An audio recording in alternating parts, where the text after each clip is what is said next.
Hello, hello, hello. It is me, your True Hill Phenom SP3, back once again with an exclusive interview, Tru Heels BTR Between the Ropes with former Impact World Champion, two-time Impact World Champion, Mr. TNA himself in my eyes, the walking weapon, Josh Alexander. How you doing? I'm good after that introduction, man. Like, you really big me up right before we start talking. This is good.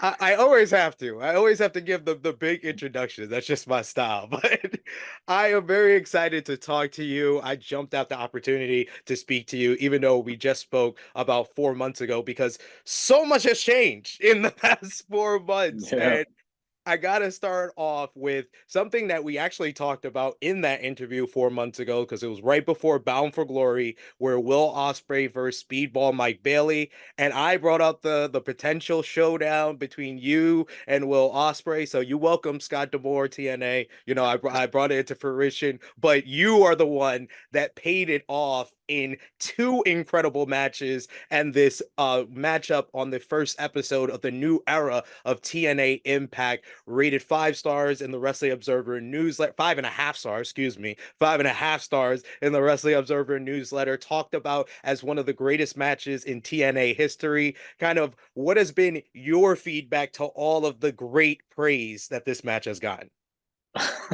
Where would my feedback start, man? From the second I walked through the curtain, the people that are my bosses and my agents and producers and all the people that helped me, they were, over the moon with the match. I personally, like, by the time the match was over, I knew we had something special, and just to see it air on TV and see the reception from fans around the world, I knew the opportunity I was given with this match. Will Ospreay is regarded as the best wrestler in the world that's active right now, I think. And if not the best, he's in the conversation right up there at the tippy top. So for me to go out there, not just hang with him and show that, I belong in that ring with the very best, but, defeat him finally for the very first episode of TNA Impact on Thursday nights, man.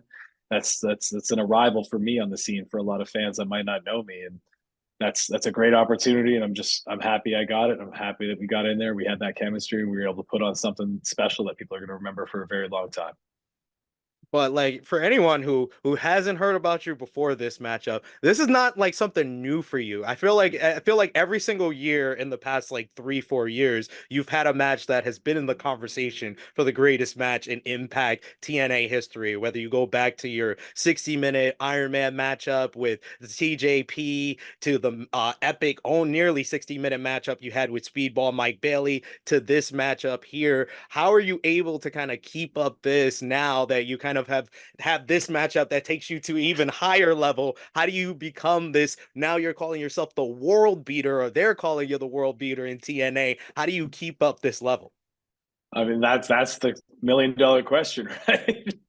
I didn't really think about it until people started saying it and asking me, and I was just like, "Yeah, you're right. Like, I've ascended to this level, and now I got to stay on it." But the one thing about me is, I'm a competitive guy. I like a challenge. When I feel that pressure, I seem to always rise to the occasion. So, the pressure of staying on this level or trying to carry it a little bit forward and raise the bar even further, that's something that I'm fully embracing, and I'm just chomping at the bit to be able to do it. And, we'll have something later on in the year sometime that's going to be in the conversation again, I'm sure, because for better or for worse, I'm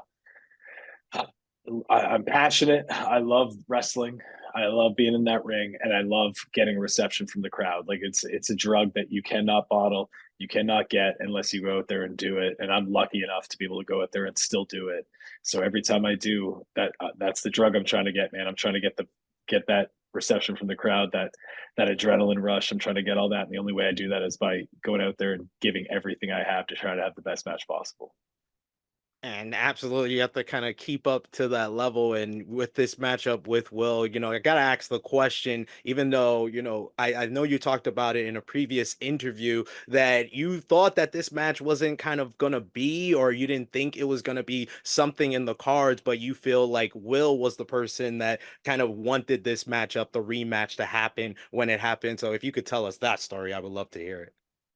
Well, there's always like political goings on about this stuff. Like, when Will came for Bound for Glory in the TVs, it was a thing, man. He couldn't lose. He was the New Japan UK champion at the time, I believe he called it.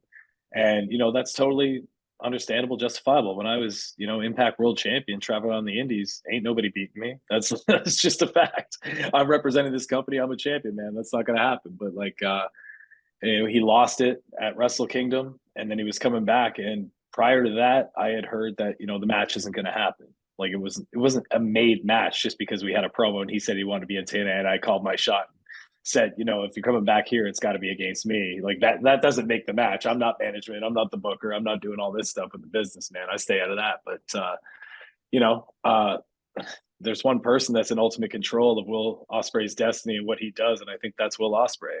I don't think anybody else can tell him here or there because that's his business. So I'm just very fortunate that he saw enough in me from that first match to trust that if he did me the favor and the honor of beating somebody that's regarded as highly as he is, that I wouldn't waste it and I would carry it forward like you were saying earlier. So I just, whether or not I know for sure, I wasn't a part of these conversations, but Will is the ultimate end of that conversation, whether it was going to happen or not. So I just have to thank him and say that he's the ultimate professional, man. So I gotta ask, is the door open for a third matchup? Because I want to go back to that a promo that you guys did following the first matchup that was also excellent. If you haven't watched it already, anybody watching that promo that you guys had, Will said that you would be great in the G1. So could we potentially kind of, is that something that you can see in your cards or something that you kind of see as something that you want to check off the bucket list of your career? Being in the G1, going to Japan, and maybe potentially having that third match in the G1. Well, I have a very long bucket list, and that has certainly been on it for a very long time. I've been a huge fan of New Japan. I was lucky enough to go to Japan. Like I've been a fan of all Japanese wrestling, but I was lucky enough to go to Japan for New Japan Pro Wrestling for the first time in October, and it just left me wanting more. So when Will said that thing about the G1, like if it cuts to me in the promo, I don't know if it does, but my eyes are like popping out of my head. Like, did he just say that? Oh man, hopefully that works out. Like that's my inner dialogue in the moment. And then he tweeted it after our second match. And I don't know how much pull that has. I have not heard anything. Nobody has contacted me from New Japan, but I will say it time and time again, no matter how many times anybody asks me, I would love to be a part of the G1 in 2024. I think it would do great things for me to be highlighted on that stage, and I think it would do even better things for TNA to see me on that stage, so we can pull more eyes from other fans that might otherwise not be watching TNA. So. And they should. They definitely should be watching TNA because it feels like the hottest it's been in so many years. And for you, we talked about it in our first interview, how long you've been a TNA fan and that fandom, and to be in the ring and be a representative of TNA finally after years of being a fan and being in the ring for Impact Wrestling and becoming one of the top stars there. How does it feel to now transition in this new era being a part of TNA? I was in the ring at Hard to Kill with Alex Hammerstone, and at one point there was just rabid TNA chants, and I kind of got sucked out of my own body. So I was like in an overhead view, looking at us like laying on the mat, selling in the middle of the match, and like it was just like I was just like a 15-year-old kid on my couch watching this match, hearing these chants again because you used to watch these shows in Orlando, and like AJ Styles would hit his leapfrog drop down drop kick, and you would see those teenage chants, and you see everybody in the background that's on the floor. It was like a mosh pit, man. They were going nuts for this stuff, and that's how it felt in the Palms those two nights for Hard to Kill and Snake Eyes the next night when I faced Will Ospreay. And it was just like a surreal experience for me, and it was something I'll never forget. Like if my career ended right now, this is the highlight of my career, being able to do this and feel that, because it was something I never thought possible when I was 15 years old. So I'm truly living my dream. I love it. I love seeing this, and just the energy around TNA wrestling is amazing right now. And so many new faces arriving in TNA, whether it be Ash by Elegance and AJ Francis. Well, the big name that showed up at Hard to Kill was Nick Nemeth, the wanted man. Nick Nemeth coming over, a former world champion. What is kind of your reaction to Nick Nemeth being in TNA, and what do you think that he offers to TNA that is going to be different from everybody else? I'm all about it. Anybody with a chip on their shoulder, this is the company where you belong. That's the one thing I always say about TNA. Every member of our roster has a chip on our shoulder for one reason or another, but all of us want to show the world that we are the very best and we belong in the conversation with one of the best wrestling companies in the world. It is a competitive thing through and through. And I think that, much like Nick Nemeth, he has a chip on his shoulder right now, right? You get let go from another company. You don't know what you're going to do. The wanted man shows up in TNA, makes a splash, and now he's going to show everybody. And I'm sure, like, if I was in that position, I would want to show whoever, let me go that they made a mistake. That would be a great motivating factor in whatever I was going to do.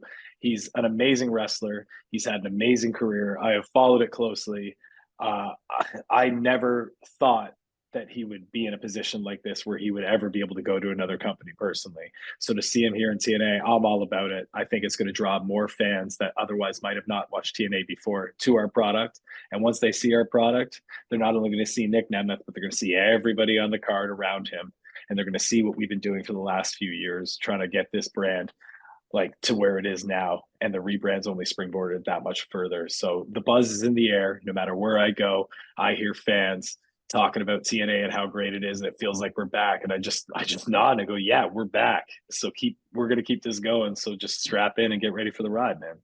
Just kicking in the front door in the month of January for this rebrand, and going from like positive to positive and creating even more excitement with Nick Nemeth coming, who's been in that WWE system all these years, coming over to TNA. And then you got Jordynne Grace, who had the big arrival in the Royal Rumble. I saw your tweet reacting to it. When did you find out about Jordynne Grace, the TNA Knockouts World Champion, being in the Royal Rumble, and kind of what's kind of been your thought process in the days since then?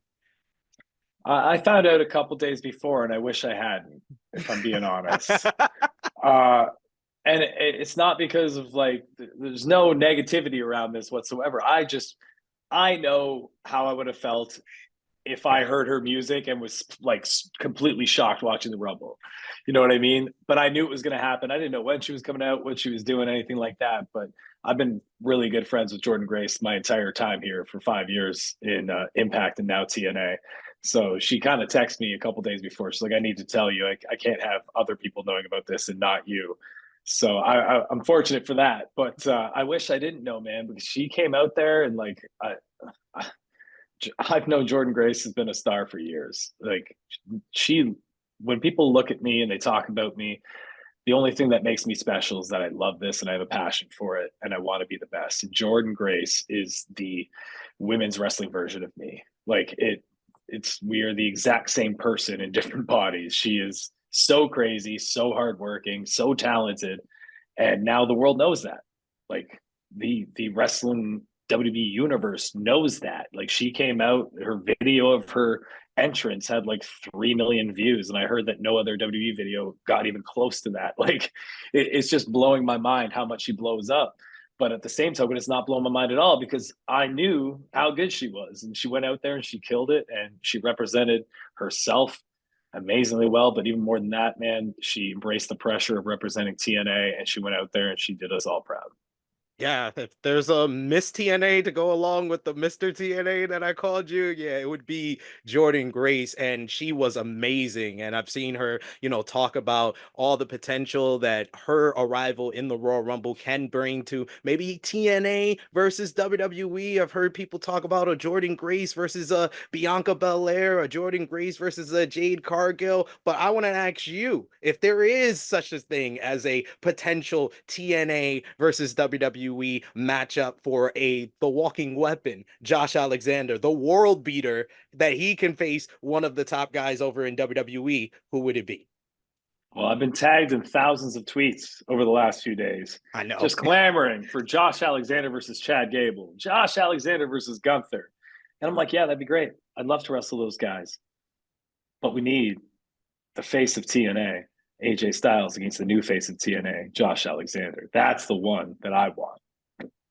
My heart just grew 10 times larger, Josh, because that's where my mind went. As soon as I thought of Josh Alexander in WWE or Josh Alexander having one matchup with a WWE star, AJ Styles, because you guys are like two identifiable icons in TNA history, which you gave me the perfect segue for one of my final questions here because I've been trying something new with the stars of TNA with my interviews. I've done this with Chris Bay. He gave me the Mount Rushmore of TNA tag teams. Now, Mm-hmm. Brian Myers gave me a Mount Rushmore of his tag team partners because I've told him he's this era's Bobby Eaton. And then for you, you are one of like in some of the greatest matches, like we said earlier in TNA history. When I ask you your Mount Rushmore of TNA's greatest matches, what comes to your mind? Well, first and foremost, the tippy top. You got Unbreakable 2005, Samoa Joe, Christopher Daniels, AJ Styles.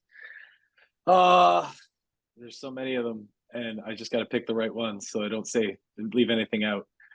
Um, hmm, hmm. No, this is the tough one. I Yeah, gave you the toughest of those questions. you put me. Yeah, because if I say one and then we hang up the phone and the interview's done, and I don't say, I'm just like, oh, I should have said that one, and then I see this on a dirt sheet, and it's just like Josh Alexander didn't think this match was good. I'm gonna get ripped apart. I'm not gonna be happy. um, yeah, this is really tough, man. Huh. I'll put Mike Bailey and Will Ospreay in there as well. That one blew me Got to. away. Yeah. I'm purposely gonna leave me and Will out of it. I'm gonna leave anything me out of it. You're Okay. gonna be fair. You're gonna be fair here. Yeah. Objective. Uh Awesome Kong, Gail Kim. I think that just like completely flipped the script on women's wrestling, and it inspired a whole generation, which is pretty much everybody in our knockouts locker room. And if I could pick a tag, yeah, okay. Hmm. Yeah, maybe it's an easy answer. Maybe.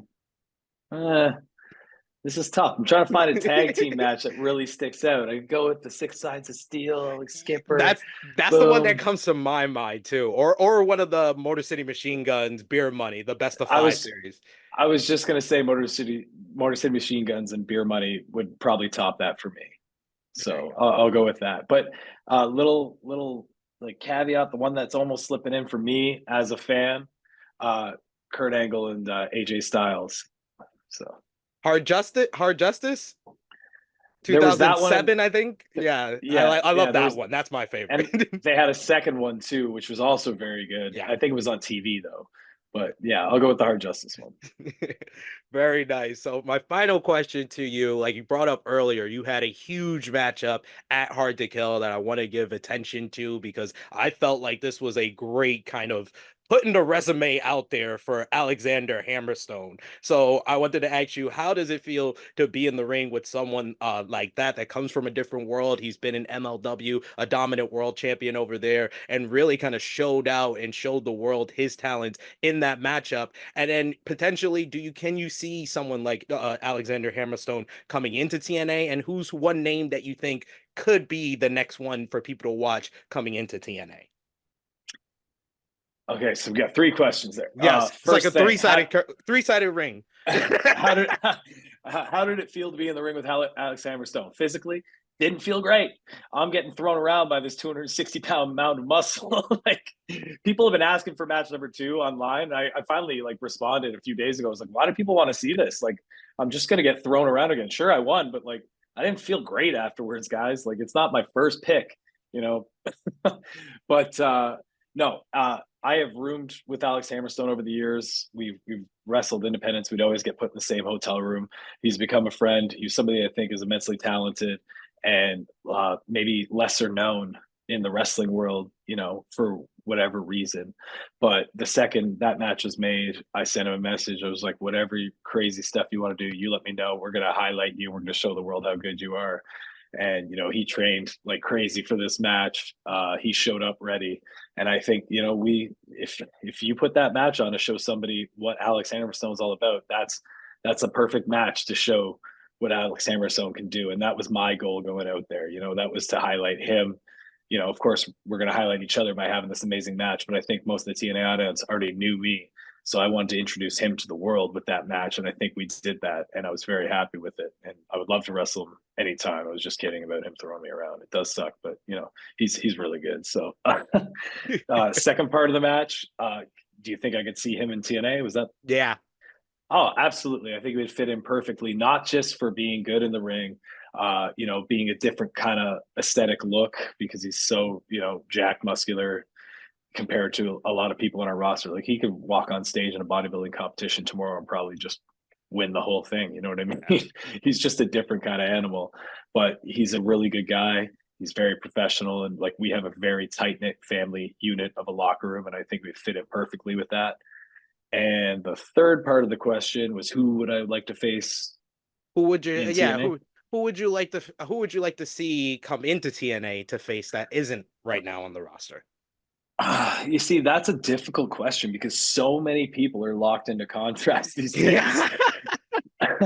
Like I get asked this question all the time, and I'm always like, man, I'm scraping the bottom of the barrel trying to figure out because all my friends, all the people that I've had eyes on for the past couple of years, just signed these contracts. I'm just like, oh, they're not available. I'll give you a couple. If Bounty Keith isn't signed, which he might be, he belongs here. I've been saying that for years. I've been putting him over to talent relations, so all this stuff is just for whatever reason it hasn't transpired. Um, Myron Reed, the fourth rascal. I think he's amazingly talented. I think he's growing into his body and becoming just like a fully formed athlete. I think he would be a perfect fit in our X division and tag division and, you know, wherever else. I think he's so talented. And one Canadian kid named Judas Icarus and his tag team partner, Travis Williams. They are a tag team. They wrestled Prestige, West Coast Pro out in the West Coast. They are from Vancouver, Defy as well. I think they're one of the most talented tag teams in the entire world. And, you know, I would love for them to come to TNA to be able to show the entire world that. But I'm sure soon enough, everyone's going to know because they're going to blow up real soon. Can't wait. I have to get your mind because you have a great mind for professional wrestling, a great eye for talent. So definitely everyone watching, be on the lookout for those talents, maybe potentially having a chance in TNA. But thank you so much, Josh, for your time, taking the time out and chatting with me again. I want to give you the opportunity, let the people know where they could follow you, where they could follow TNA, watch TNA Impact every single Thursday, Access TV. But of course, the rest up to you. I'm just Twitter and Instagram. I keep it pretty basic at walking_weapon. You can follow everything me there. Of course, watch us TNA Wrestling, you know, Impact on Thursday nights, 8 o'clock, like you just said. And I would give you the TNA handles, but they've changed. And I think it's at This Is TNA on Twitter, but it might be something Yes. different on Instagram. So Yeah, this is TNA on Twitter. I know that for sure. But yeah. thank you so much, Josh Alexander. Thank you so much, TNA Wrestling, for giving me the time to speak to him. But once again, this is Tru Heels BTR Between the Ropes with former two-time Impact World Champion, the walking weapon, Josh Alexander. It is me, your Tru Heel Phenom SP3, signing off until next time.